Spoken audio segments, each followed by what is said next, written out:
All right. Um, so a little while ago, Peoria had a guest come. It was right around, I believe, the Cracker Barrel or something like when all of that controversy and mess was happening. Uh, I know there was a lot of tension in America when he came. So anyway, he came to Peoria and they wrote out the red carpet for him. A lot of y'all don't know who Tucker Carlson is. He's been on Fox for years, and the stuff he used to have on Fox, in my opinion, is very questionable, borderline racist, if not straight out racist, dog whistle, all of that. He was very key part in getting Donald Trump elected. And to where now, today, if you ask him about Donald Trump, he just came out and said that's the worst mistake he made, and he's feel like he's gonna have to pay for it for years, and he hate that he endorsed Donald Trump. This is the attitude they give us now, that they hate that they convinced us to vote for Donald Trump, but it's kind of too late for that. But anyway, this is Tucker Carlson is his name, and I want you to take a listen because some things have just came out about him, about his dark past. So we're gonna take a listen to who Peoria decided to uplift, and then when you see this type of stuff, that you can understand where we're getting like our dark clouds and stuff. We're actually inviting this into our cities. So let's take a listen, and you'll get an idea of what I'm talking about. Supreme Court and the executive branch, we're all suffering because of it. So what's incubating right now? And in my opinion, one of the worst things happening is Tucker Carlson. He is trying to launder his image, and I think he's going to run for president. And I think it will be far worse than what MAGA is. He sat down with the New York Times this past weekend for an interview that's making a lot of news. Here's a very interesting clip from that. Who do you think is more morally repulsive, Ted Cruz? Who do you think is more morally repulsive? Ted Cruz. Ted Cruz is a sitting U.S. senator who has called for the killing of people who did nothing wrong, whole populations who advocated for this war. Nick Fuentes is like a kid. He's like 26 or 7. He has no power except his words. Here you have a public official who we pay, who has actual power, who's voting for things, who's making policy decisions. And those decisions would include, in fact, they are focused on the murder of people who did nothing wrong.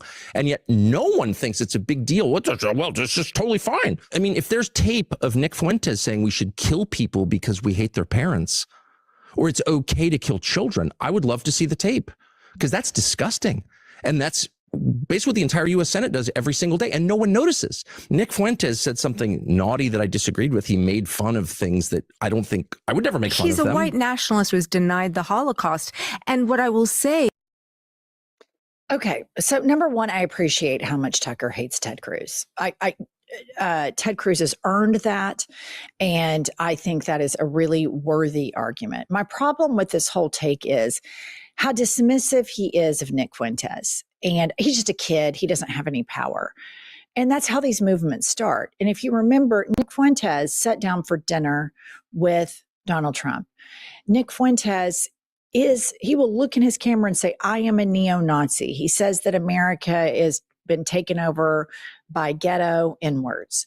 He is a vile human being. And it's a false equivalency because, yes, Ted Cruz does have a lot of power. But what I'm worried about is a lot of people on the right are trying to give a permission structure to Nick Fuentes and the Groypers.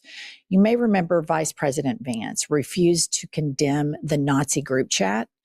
So what they're trying to do is say, it's okay for us to have this type of speech in our party. We are a big tent enough. And what he's trying to do is stamp out the establishment. And this should ring off alarm bells. This is what Trump did. He came in 2015, 2016 and said, Lion Ted, Lil Marco, low energy Jeb, and the entire Republican Party was frothing at the mouth because they were so sick of being lied to. The Republican base was. They were so sick of it. They loved that somebody came in and cannibalized. Tucker knows that. Tucker's a lot smarter than Trump, and Trump has really good instincts. I hate to admit it, but he does. And so Tucker is already starting to bash the establishment, make room for racism, and set out this party that is America first. And here's another notable exchange from this episode. talking on your show about whether Trump is the Antichrist. I have not said that.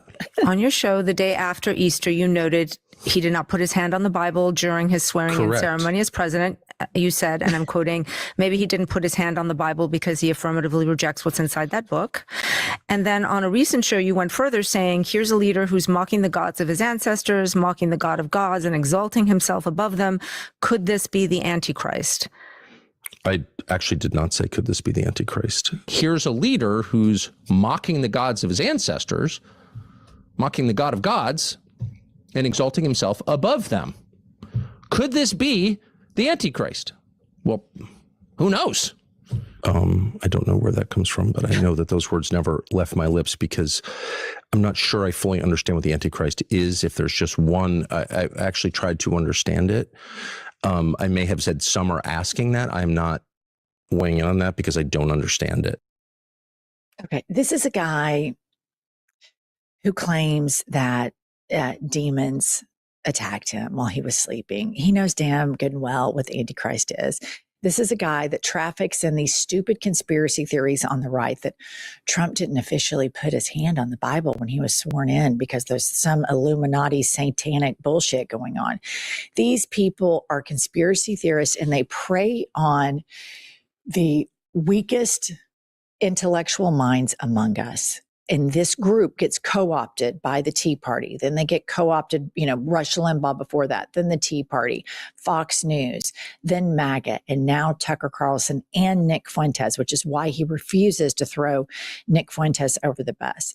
But I think that Tucker is positioning himself to be the America First, Mr. Populist. Trump betrayed everybody. We didn't even see it coming. We had no idea he was going to be this insane. He is doing a cult capture. He's in cult capture mode. He is trying to capture the cult. And so let's do a recap on what he genuinely believes. Play the clip. No. Why? Because You don't want to get arrested, do you? doesn't want to be arrested. Because it's so harmful to people? No, Is that like gay bashing? What's wrong with that? No, actually, my whole issue with the whole trans debate, for example, is you don't need to slide into actually saying derogatory stuff about trans people to make the point that women's rights should be protected. You don't need to. Well, I agree. So what? I don't believe. No, but it's a magic word. I don't believe in needlessly sneering. Well, I'm not smearing anybody. I just think. But why would you use that word? Yeah, I just did. But would you? Okay, but why? And I'm using it because. I mean, seriously, like this is a guy who's now pitching that he cares so much about the deaths of Palestinians. And then here he is talking about 10% of the American population, the LGBTQ plus community, saying the F slur in the most white supremacist, crusty country club, racist, Republican kind of way. And then he expects us to buy into the bullshit that he's so offended by Ted Cruz's policies.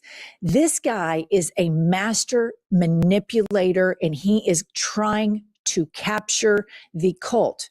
And that's why he can say, we can't support what's happening in Palestine anymore because it's objectively so bad. But he's also, 2 videos here, he's serving up a permission structure that Trump always gave the base. Racism. Nick Fuentes, racist. He's serving that up. You still get to be a white supremacist. Oh, and guess what? You still get to use the F word. He's not going to be woke with that. And here he is, Tucker Carlson, talking about women. Let's play the clip. Or wars, that, first of all, that's not, that's not a liberation movement. That's a kind of slavery, and it's totally wrong. And so I said something like that to him, and he looked at me like I was a freak.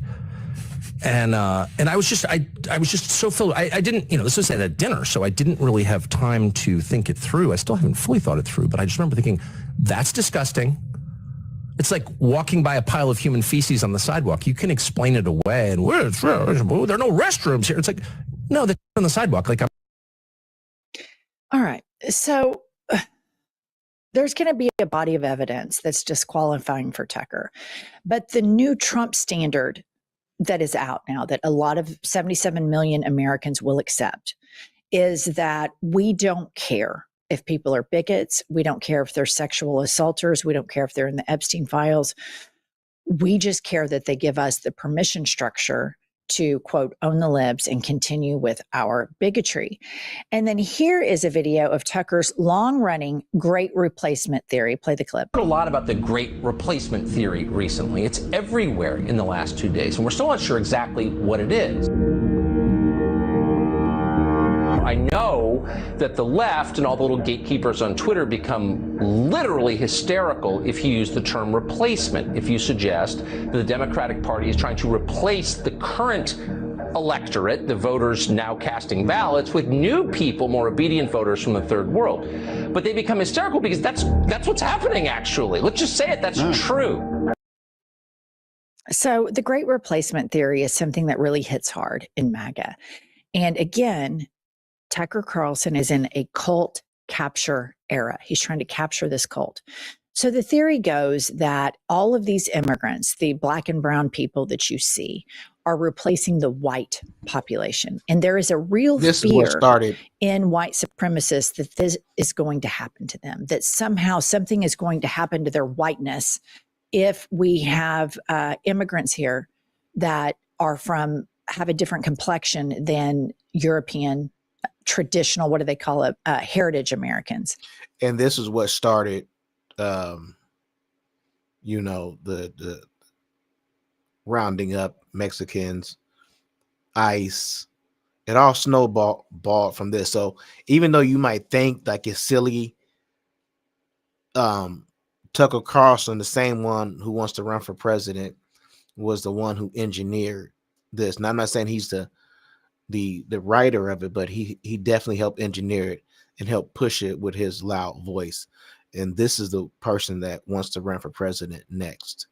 So as you see, even after Trump is gone, we still gonna have a high hill to climb.